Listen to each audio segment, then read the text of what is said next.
When I left the hospital, I was in a fog. My life had been turned upside down, or inside out as I felt now, by a simple DNA test. Now I could not and did not want to return home. I needed to think. So I headed to a bar near the hospital and ordered a large Bloody Mary, at least once. But I really needed this drink. The bar was empty, so I took my drink, sat at a separate table, and began to think. My life as I imagined it was now over. I'm not one to put off urgent matters, but I wanted to think and make sure all my future actions were reasonable before heading home. I'm Bob. I am 42 years old and have been married to Nancy for 15 years. Nancy is a year younger than me, and we have two beautiful little girls, 11-year-old Andrea and 8-year-old Kimberly. Just an hour ago, our life was simple, a little predictable, but full of love and wonderful moments. This has changed dramatically. Of course, I didn't want to lose the girls, but if it came to that, well, in the long run, when my plan came to fruition, it would probably be better for them. Instead of a messy marriage full of resentment and mistrust, it would be better to simply end it and start over. I arrived home and Nancy's Lexus was already in the driveway. As expected, the children were not at home and I could immediately talk to my wife. I'm not an actor, but I managed to hide my true feelings and even put a smile on my face. Returning from work, Nancy was in the kitchen. Since I was a school principal and she worked as an accountant, we both had a regular schedule and always shared the day-to-day work of the family. It was her day to cook dinner, and she barely glanced at me when I kissed her on the cheek. I got a good look at her. She was still as beautiful as when we met, just a little tighter, as we all do over the years. Busy for several minutes, she finally put dinner in the oven and turned to me sitting at the kitchen table. As always, her green eyes and blonde hair took my breath away. I am considered a handsome man, about 6 feet tall and weighing 180 pounds.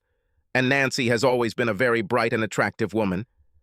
She raised her eyebrows at me and her questioning gaze met my smile. Something sweet or funny? I stood up and hugged her. As I looked down at her, I realized that my height and looks were one of the reasons she allowed me into her life. My hug was followed by a gentle, probing kiss that gained momentum and turned into a hungry French kiss. I paused. "I love you so much it hurts," I said, and then continued kissing. Her body pressed against mine. Nancy responded to my caresses with all her beautiful curves. This time she finally broke the kiss and looked at me questioningly. "What's going on with you? I'm not complaining, but the kids will be back soon, so we better cool off a little." The way her hips rubbed against my already aroused flagpole didn't quite confirm her words. She stood with her back to the kitchen table. "You're making me too hot to cool down, honey." I pulled her head towards me and continued kissing her while my right hand caressed her breasts. She started to get excited. I broke the kiss again.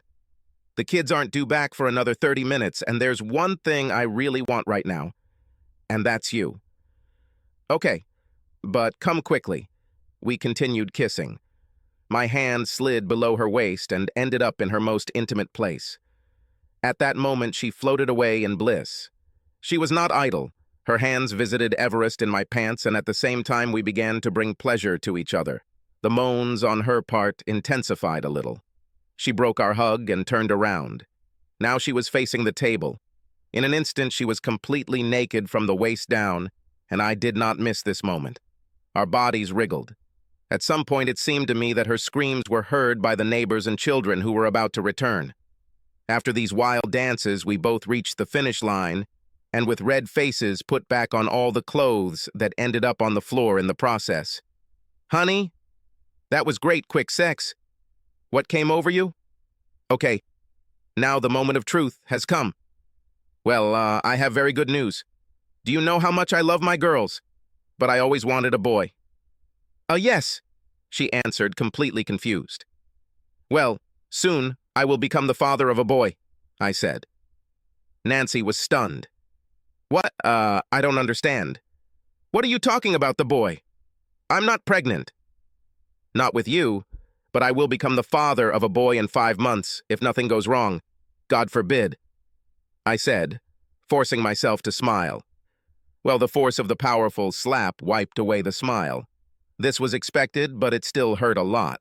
But honey, I love you. It was just an accident. It was just sex. I argued with her, but to no avail.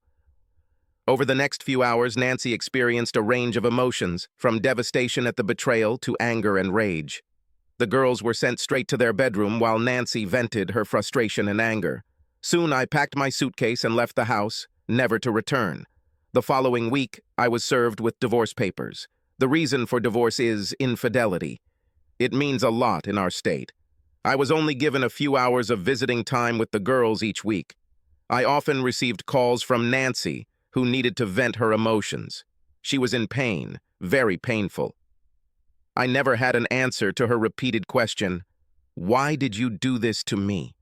With us, all my requests to leave this behind and continue as before were met with a wall of anger and complete refusal. I was a bastard, and she would take me to the cleaners. 4 months later, we finally made it to court. My lawyer did challenge her proposal for unequal division of assets, as well as her proposed child custody. The judge began to ponder the motive. He asked if I disputed the charge of infidelity.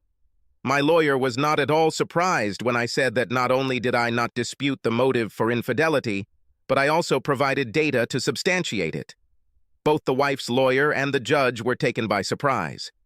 Do you understand, sir, that with regard to your infidelity, the plaintiff has presented no evidence, and if I rule on this divorce with evidence of infidelity, that will directly affect what my decision will be?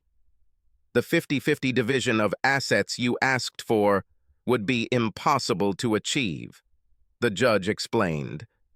May I come, Your Honor? Asked my lawyer. Both lawyers approached the judge. Lawyer Nancy was very pleased with the development of events. However, I saw his smile freeze on his face as my lawyer presented the judge with medical DNA evidence of Nancy's long-term infidelity. I could tell the judge was really angry. After some time, he removed both lawyers from himself. I knew what was going on, but Nancy had a puzzled look on her face. The lawyer whispered something to her. Her face turned pale, as if blood had flowed out of it.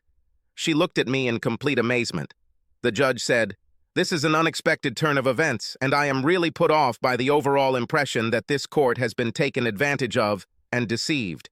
However, I must understand that divorce proceedings are always a way to take revenge on the other spouse." The judge looked at me. "You were playing a dangerous game of perjury, and without this subsequent confession, it could have cost you dearly. Could you take a moment to explain?" "Your Honor, when I found out that neither of my 2 children were mine, as confirmed by DNA testing, but had the same father, this meant that my wife had been cheating on me throughout the marriage. I am guilty of wanting her to also go through all the pain and sadness that her behavior caused me," I began to say. She can now take comfort in knowing that every bit of emotion she's felt over the last few months is what I'm feeling too. It didn't matter that her emotions weren't based on facts. I should also note that all my requests to leave my confession behind were categorically rejected by her. At least I wasn't lying by omission like she had been doing for the last 12 years. I love our 2 children deeply and wanted her to accept my offer to leave everything behind. I was willing to try to forgive her for the sake of the children. Within 4 months, she had many chances to avoid this mess and save our marriage. She didn't. The assets were split in 2, and the judge also ordered shared custody of our 2 angels. A few months later, after finding out who the father was, I also won a lawsuit against Nancy's boss, who awarded me over $200,000 in past child support and other expenses, because DNA showed he was the father. Then, after testimony from some of Nancy's employees and managers who knew about her long-term affair with her boss, my lawyer sued their company for a much larger sum. The payout was ultimately agreed upon at about $450,000 for me after attorney's fees. Just to be clear, I love these 2 girls very much and want them to continue to be a part of my future. Subscribe to our channel so that your second chaff doesn't cheat on you, and go ahead and listen to the next story, because this story is nothing compared to the next one. If you're under 18, don't even think about listening to the next one.